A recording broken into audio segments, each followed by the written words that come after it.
so I thought, let me upgrade. You know, it has been 9 years. 9 years since I posted my first video on YouTube. 9 years since I've been doing this. Yeah. Hi guys, and welcome back to my channel. I hope you're well and I hope you're all blessed. Yes, another video. We're doing well. As you can see, I've got a new mic here. It's actually my husband's mic because he does music and other creative things as well. And I was just tired of the lapel mic being connected to me and it making noise every time I move. So I thought, let me upgrade. You know, it has been 9 years. 9 years since I posted my first video on YouTube. However, I was doing a blog before that, so I was a creative for a bit longer, but let's just say 9 years for the sake of it. It has come with a lot of ups and downs. I've learned a lot about myself. As you can see, a lot has changed. For those who subscribe to me, you've seen me as a young girl who was just about to start sixth form, then goes to uni, then graduates and is trying to figure things out, then gets married and now a mother. So it really has been a journey. And sometimes I look back and I wish I was more consistent because then I would have more to look back on. But I think there's enough there to say I have changed. I've wanted to give up so many times, and it's really taken motherhood for me to say, you know what, ads, come on. So yeah, it's been a journey, and I hope I still have people on here who was part of that journey from the beginning, and I've learned so much. I thought in this video I'll just talk about 4 things that I've learned from being a Christian who is a creative. I'm a creative who produces from a Christ-centered lens. It's important to know that yes, I am a creative, however, the walls in which I operate from is from a Christian lens. So that's why I say a Christian and a creative. But yes, I'm just a creative who happens to be a Christian. So my content does not have to explicitly be about Christ, but it must be from a Christ-centered lens. Now, this was something that I used to war with. I think I've said it in a few videos previously where I talk about being a Christian and a creative and the struggles that comes with. And when I started my channel, I was just really excited to share my faith. That was something that I love to do and still love doing. A lot of my videos were just about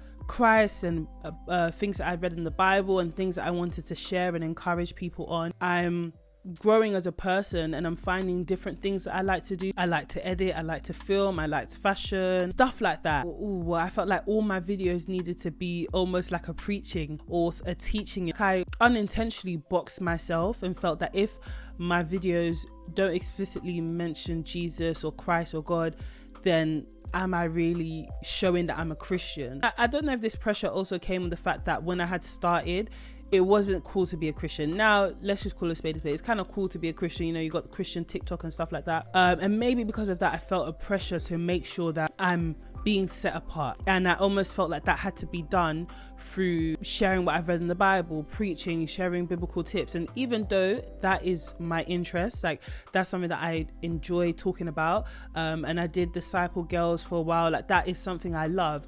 It's just I had other things that I enjoyed too, and I felt boxed in. And so though Christ is my life, Christ is at the center, you know, and I enjoy speaking about my faith, other things started to flow from that, and I just did not know how to navigate that. But I started to realize more and more that the gospel speaks to everyday life. It speaks to dealings with people. It speaks to food. As me and my friends are reading 1 Corinthians, should we eat food that's dedicated to idols, such as halal food? How do we deal with offense? So many different things, like thinking about the Beatitudes and the Sermon on the Mount. As soon as Christ called his disciples, he's now talking about how they're supposed to deal with people. So I realized more and more that the gospel speaks to everyday life, and that God has presented us via the gospel a better way to live, in that we are living in Christ, through Christ, and by the grace of God, eventually with Christ. I don't want to say it in like a self-help sort of way, but he's presented us not just a better way, but the way, the right way, the only way. And this just showed me that I can talk about these other things. I can talk about the things that I'm interested in. I can do a vlog. I can talk about fashion. However, it must be from a Christ-centered lens. That's what has changed in my life as a Christian, that my worldview has been submitted to God, and he now has transformed me, lives within me, and through him I can do what pleases him. I can say what pleases him. And that's when my content started to take a turn, in that I was like, you know what, now I also want to show how I'm navigating life from a Christ-centered lens. And when I realized that, it really just transformed everything for me. I felt very boxed, but like I started to feel more free, more able to share and be creative and have fun with it, navigating things and always asking the question, what does the Bible say about this? What does Christ call us to do? What does the word call us to do in such matters? I can talk about fashion, I can even do a haul, but it's got to be modest. You know what I mean? I can talk about friendship and how I've navigated in my friendships, but I also have to make sure it's clear that we're gonna hurt each other and we must forgive, you know, things like that. I thank God that he later helped me see that, and I think it's helped me even today to just, you know, express what I want to express responsibly in a Christ-centered way, but also embrace the thoughts and the personality and the giftings and the talents that God has blessed me with. The second thing that I've learned is that the things that accompany your content, your product, your design matters. For example, the music that you use in your videos, the songs that you use in your videos, the trends that you follow, the things you mimic your content after. You might have found a really good song that you really like and you're like, it's banging, yeah, I like that song. And I've been in those spaces so many times that sometimes I sit down with my husband trying to pick a song for TikTok, for my videos on TikTok, and I'll be sitting down listening to the lyrics, like then I'll go on Google and I'll search that song and I need to listen to every lyric.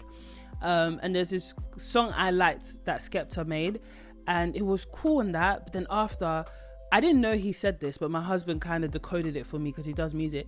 He's talking about weed still, but yeah, I couldn't use the song.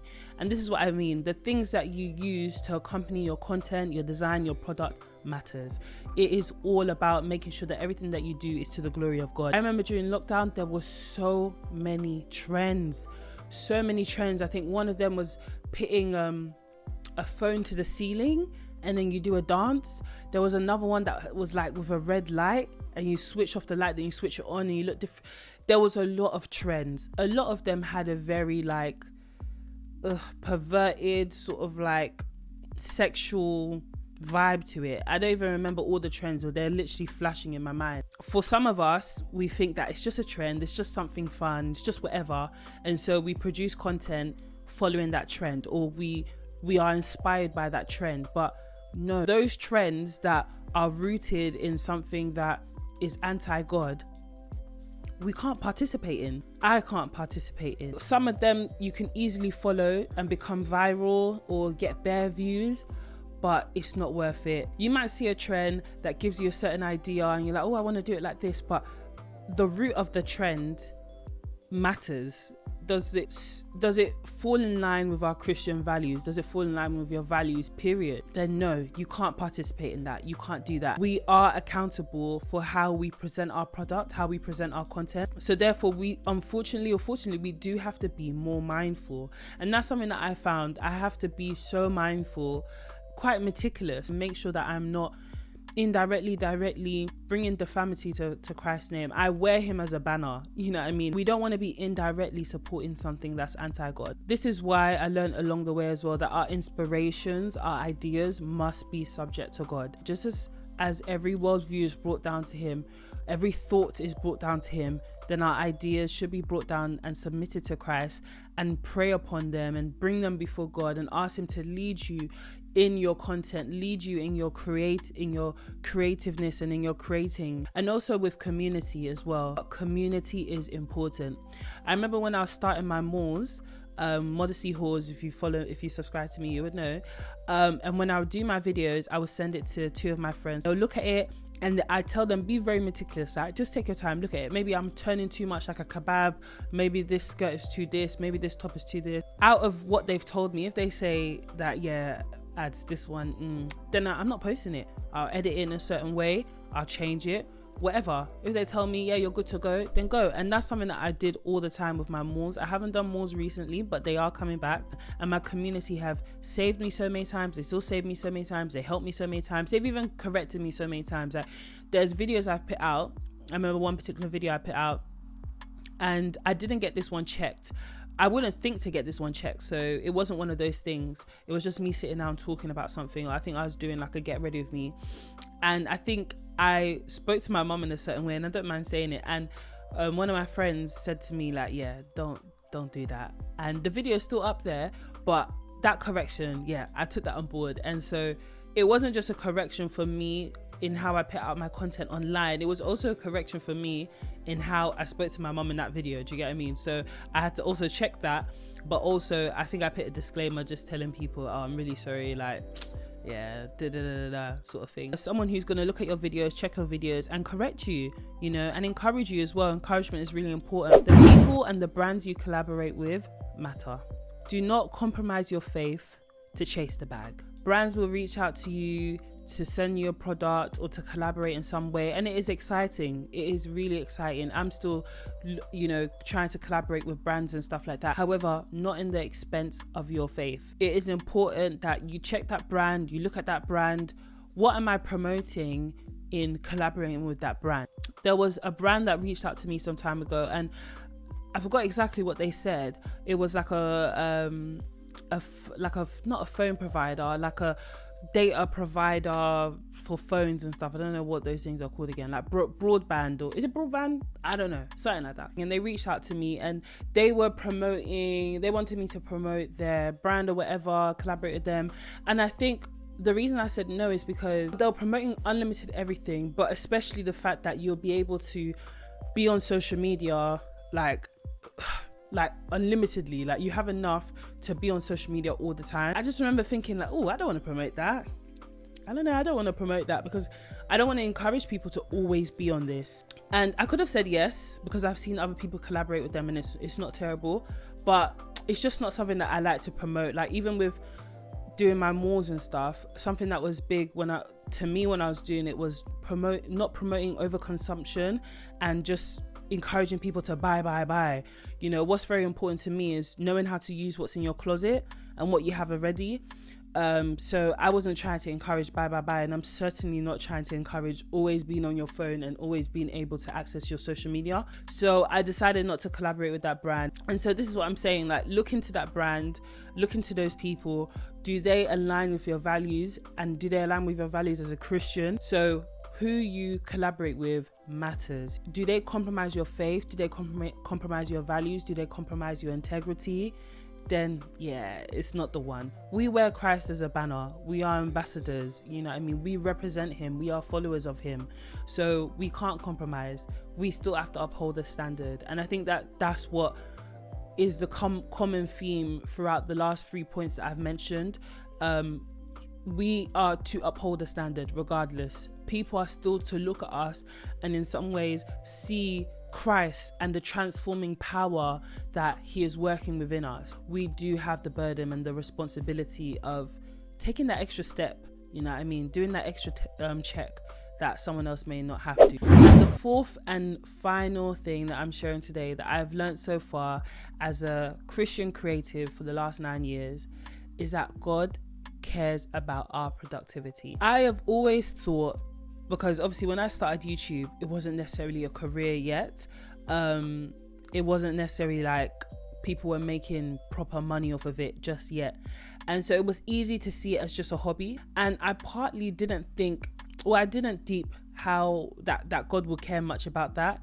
And if it wasn't my 9 to 5, you know, I didn't really think much about what God cares, you know, about that in regards to my output. But God cares about everything that we produce with our hands, our output. God cares about it. Colossians 3:23 says, whatever you do, do heartily as if unto the Lord and not for men. So whatever you do, do as if unto the Lord. If I'm saying I'm going to do YouTube, or if I'm saying I'm going to be creative and these are the things that I'm going to do with my hands, God cares about that. He cares about my productivity. When we think about Daniel and his excellent spirit, at least we can think about working hard onto the Lord. And that's why in some ways, everything that we do needs to be excellent, because we are doing it heartily unto the Lord. We're doing it our best. We're not doing it half-heartedly. We're doing it heartily unto the Lord. That is something that I have not done well. Like, I've definitely let things slip. I've definitely become a little bit lazy, a bit laid back, because I just didn't take into account how much it mattered. God cares about how I decide to approach YouTube, my creative endeavors, and how I work in that way. And knowing that God cares means that everything that I do on this channel, and even off this channel, but for the sake of this video, on this channel and as a creative, matters to the Lord and must be glorifying to God. And that has been something I've needed to remind myself countless times in this journey. Even today, I was feeling a bit with my child, and there was a few things to do, and I had a few appointments. I was just like, but I said I was going to film today, so I'm going to film. I have to do it, and God gives me the strength. He gives me the motivation. He gives me the persistence. And sometimes being a creative is just draining, because at least for the common person like myself, the world isn't made for you to be like a freelancer and a creative, and you're making your own way and stuff like that. We were taught through education that eventually you're going to find a job and you're going to work for someone. As a creative, it's not a 9-to-5 job. Like, your mind is always working. You're always coming up with ideas. You're always trying to do the next thing. Sometimes you feel so downhearted. Something that you've spent so much time to create, an idea that you've taken as your baby, and you're trying to deliver it well. It's not always well received. Just bare things. You haven't done it as perfect as you would like. It can be disheartening, but God gives the strength. God leads us. God guides us. My community have always encouraged me, and sometimes I haven't listened, but they've still encouraged me. And honestly, I just thank God for the journey, because the journey is important. The journey is more important than the destination at times. So those are the 4 things or 5 things that I would say out of many things that I have learned in this journey of being a Christian and a creative. And there's going to be so many things I'm going to learn as I continue, by the grace of God. But these are the 4 or 5 main things that have really shaped my content and shaped the way I approach my creativity. And I hope that it's been helpful for any of you guys who are watching. So I would love to hear from any creatives or anyone who subscribes to me who does anything similar, what you have learned, or anything that you would like to share in the comments down below. And I hope to see you guys in another video. See you soon.